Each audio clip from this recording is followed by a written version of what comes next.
Politik itu memang lucu, gemes padahal siapapun tahu loh. Itu sesuatu yang sulit terjadi. Ganjar Anies itu sulit terjadi. Selain PDIP tak mungkin bersedia menempatkan Pak Ganjar jadi cawapres, juga sulit menerima Pak Anies jadi capres. Lah PKS kan bersedia merapat asal capresnya itu Pak Anies. Oh kok enak men. Piye hitung-hitungan itu. Lah garis politiknya jelas berbeda. Pak Ganjar jelas menolak radikalisme, intoleransi, dan menjunjung pluralisme itu jelas. Sementara sikap PKS pada 3 isu itu sangat sumir. Malah kadang-kadang mendukung. Cilokon ini.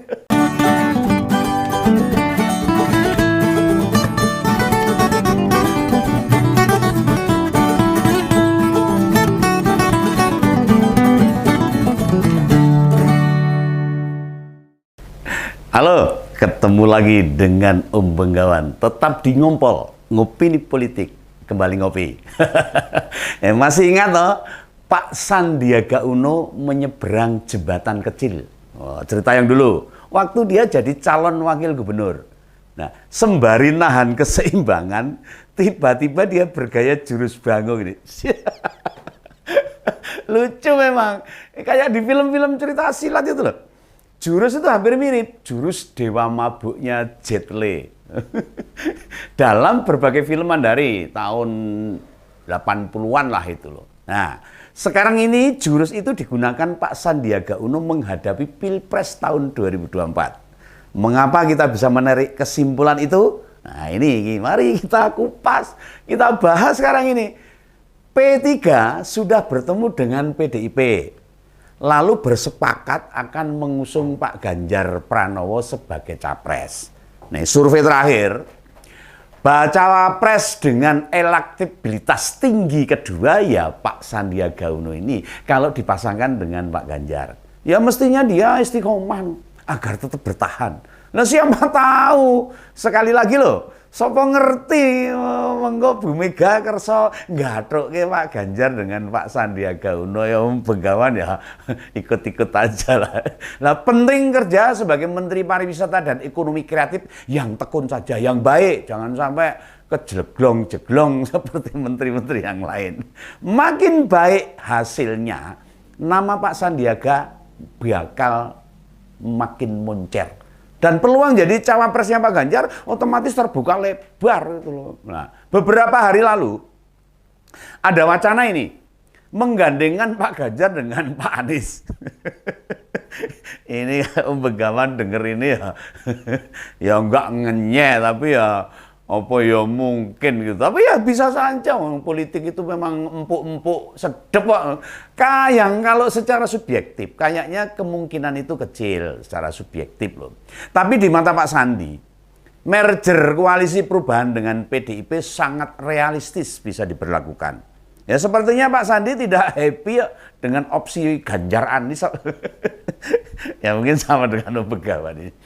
Nah, Pak Sandi merasa terancam. Oh ya bener, ya jelas itu. Prediksi Om Benggawan, jurus mabuknya inilah yang kemudian dia gunakan. Sehingga muncul Ganjar Anies direspon dengan munculnya ide pasangan Sandi AHY. Oh, ya politik itu ya seperti itu. Manuver itu bisa saja, kemungkinannya bisa. Makanya kalau di politik itu kudu berbuka hati. Gembira pokoknya. Seperti pemilik Saritoga itu. Wacana Sandi AHY bukan main-main ini, bukan mainan, melainkan sebuah keseriusan. Tenanan ini, ora etok-etokan, tahu etok-etokan. Seperti main-main ini. Dijalankanlah sebuah rencana agar Sandi AHY bukan sekedar berita, bukan sekedar obrolan, apalagi pengalihan isu. Makanya Pak Sandi kemudian melakukan manuver dengan menemui PKS. Ini berdasar pengakuan mantan wakil gubernur DKI itu. Fokus pembicaraan dengan PKS tentang kolaborasi membangun negeri. Wah, keren ini. Dan seperti biasa, mendengar kalimat yang keluar dari Pak Sandi, ini saya langsung keliengan. Keliengan ini. Bagaimana kolaborasi membangun negeri dan bagaimana kita bisa membangun channel komunikasi. Nah, bagi kami ini itu sangat penting karena silaturahim itu kan mendatangkan rezeki dan itu yang akan kita fokuskan. Wow.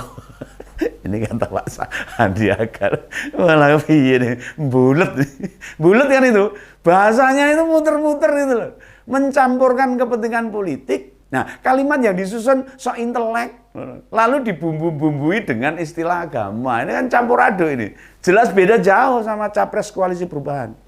Kalimat yang dipakai memang bombastis.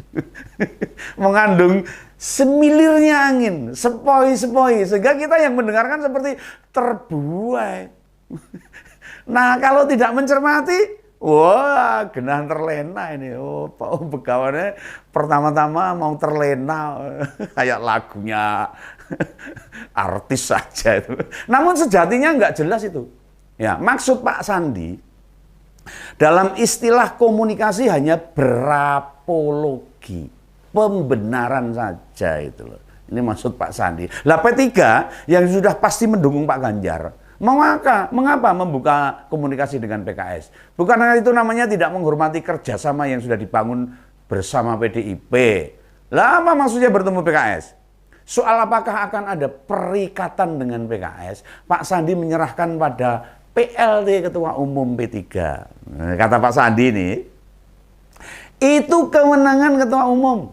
Nah, jika disampaikan ke publik, dia khawatir terjadi distorsi. Distorsi maksud saya itu. Nah, kemudian masyarakat malah tidak mempercayai kembali malah nanti kalau seperti itu. Jelas itu bukan kekhawatiran, melainkan menyodorkan nama Pak Mardiono yang ketiban pikiran. Nah, bagaimana cara menjelaskan pada wartawan soal opsi Sandi AHY? Repot ini nanti. Bolak-balik nih. Meski Pak Sandi tahu loh, sebagai ketua Bapilu P3, fokusnya meningkatkan jumlah suara. Harusnya ini P3 ini parpol paling buncit loh, yang memiliki kursi di Senayan sana loh. Upaya Pak Sandi menemui PKS jelas bukan dalam rangka menambah jumlah kursi. Pertemuan itu bisa dimaknai jadi akrobat politik semata, manuver semata. Ini membuktikan jika mantan petinggi Gerindra tersebut, nah, itu memenuhi janjinya merangkul PKS dan Demokrat. Nah, kemarin saat menjelaskan akan merangkul dua parpol itu loh, itu janjinya itu ternyata PKS dan Demokrat yang dipeluk. Nah, wujud komitmennya itu memasangkan Pak Ganjar dengan Pak Anies. Wah, ini politik itu memang lucu, gemes kayak. Padahal siapapun tahu loh, itu sesuatu yang sulit terjadi. Ganjar Anies itu sulit terjadi. Selain PDIP tak mungkin bersedia menempatkan Pak Ganjar jadi cawapres, juga sulit menerima Pak Anies jadi capres. Lah PKS kan bersedia merapat asal capresnya itu Pak Anies. Oh kok enak men. Piye hitung-hitungan itu. Lah garis politiknya jelas berbeda. Pak Ganjar jelas menolak radikalisme, intoleransi, dan menjunjung pluralisme itu jelas. Sementara sikap PKS pada 3 isu itu sangat sumir, malah kadang-kadang mendukung. Cilokon. Begitupun dengan Pak Anies. Saat didorong untuk menyatakan komitmen, Pak Anies malah pengen merangkul semua anak bangsa. Tidak ada yang salah terkait pernyataan itu. Namun bagaimana bila para pelaku radikalisme ikut dirangkul? Nah, repot no, bahaya. Gak bahaya toh itu? Bahaya banget. Nah, kondisi itulah yang membuat bersatunya Pak Ganjar dan Pak Anies bisa disebut kemustahilan. Wah, ora mungkin gitu loh. Nah, justru upaya Pak Sandi ini harus diawasi loh. Harus diawasi nih. Dan dipantau dengan seksama oleh PDIP. Jangan-jangan Pak Sandi masuk ke P3 ini cuma memantau toh, ngeropong toh. Atau istilahnya kerennya itu sebagai spionase kubunya Pak Prabowo yang ada di kubunya Pak Ganjar. Wah, perang nganggo spion-spionan. Nah, bagaimana bisa kerjasama dua parpol antara PDIP dengan P3 bisa ditelikung tanpa merasa bersalah? Wah, ciloko ini. Ataukah benar terjadi Pak Sandi memang pengen merealisasikan dirinya seorang calon presiden. Kadoan ini. Mestinya Pak Mardiono walaupun masih PLT Ketua Umum membiarkan akrobat politik yang tidak jelas ini menimbulkan ketidaknyamanan harusnya. Mestinya kerjasama dengan PDIP yang sudah ditandatangani ya harus dihormati. Ojo sakarepe dhewe. Lah, toh kita tidak pernah tahu. Benarkah Pak Sandi baru ketemu dengan PKS? Nah, kita nggak tahu. Ada pasangan capres-cawapres Ganjar Anies. Ini jelas mengancam posisi Pak Sandi yang mempunyai peluang terbuka harusnya. Nah, karena dia sudah masuk ke P3. Utamanya usai wacana Sandi AHY menguat. Semakin kuat ini koalisi perubahan. Memang kalau hanya PKS dan P3, mereka tidak memenuhi syarat mendaftarkan capres dan cawapres ke KPU. Pak Sandi pun menjanjikan akan menemui petinggi-petinggi Demokrat. Bien suaranya tambah oke, bisa menjadi syarat mendaftarkan capres dan cawapres. Nah, jika mereka kemudian bergandengan tangan, opsinya bentuk koalisi baru atau P3 masuk di jaringan koalisi perubahan. Wah, ini ngalamat ini. Ngalamat kursi Senayan tahun depan untuk P3 benar-benar bluk ini. Tahu bluk dah? Nol ini. Bisa nungsep ini. Nah, entah disadari atau tidak, manuver tersebut menghilangkan kepercayaan. PDIP harusnya menegur P3. Oh, jadi koalisi sudah kerjasama. Jangan masih mau berjalan bersama loh ini. Tidak boleh berakrobat sendiri-sendiri. Akrobat politik, manuver politik sendiri. Orang itu harus koordinasi harusnya. Etikanya begitu. Yang hasilnya bisa mengganggu persiapan Pak Ganjar sebagai capres dari PDIP. Pak Sandi tidak perlu terlalu ambisius lah.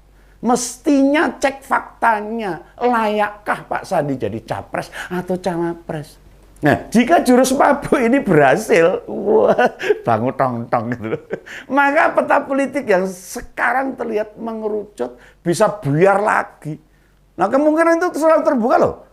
Dan bagi parpol yang memiliki kursi di Senayan bakal melakukan berbagai cara supaya mereka mampu memperoleh suara sama dengan pemilu sebelumnya, bertahan. Atau malah ditingkatkan harusnya.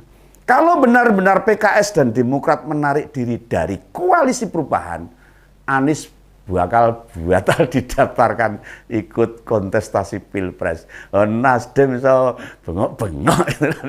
Jurus mabuk seringkali merugikan sejatinya. Mabuk itu tetap merugikan itu. Namun dengan ambisi di pribadi Pak Sandi bisa benar-benar merubah koalisi yang sudah terbentuk ini. Maka hati-hati kalau mau bermanuver politik harus koordinasi. Oke ya, kembali ngopi lagi lah bersama Begawan. Oke, sampai jumpa pada ngompol-ngompol yang akan datang. Salam Begawan. Sampai jumpa.